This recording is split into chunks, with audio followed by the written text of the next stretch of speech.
Duhet që të çlirojmë ushtrin nga e shkuara dhe të shohim të ardhmen. Deklarata vjen nga Ministri i Mbrojtjes Arben Imami, i cili foli gjatë ceremonisë të përurimit të angarit dhe 7 helikopterëve, dhuratë për 1 milion euro nga qeveria italiane.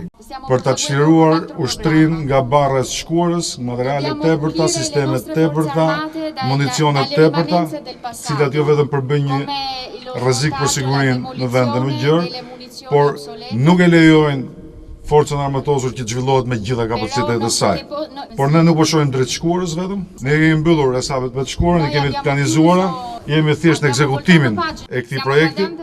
Ajo që është e rëndësishme për ne sot është një forcë e vogël, serioze, profesionale. Ndërsa ambasadori italian në Tiranë Sabadelia ka theksuar faktin se edhe pse shumë shtete janë përfshirë nga kriza ekonomike, kjo nuk do të ndikojë mes dy vendeve. Kjo vjen fal edhe bashkëpunimit mes tyre.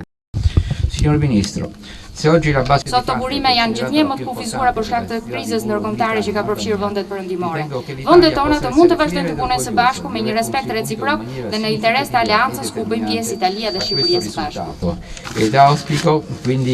Më pas Ministri i Mbrojtjes Imami dhe ambasadori italian, të shoqëruar nga drejtues të lartë të ushtrisë së të dyja vendeve, kanë vizituar hangarët, si dhe helikopterët dhe kullën e vrojtimit në Fark të Tiranës, të cilat janë ndërtuar me fondet e qeverisë italiane.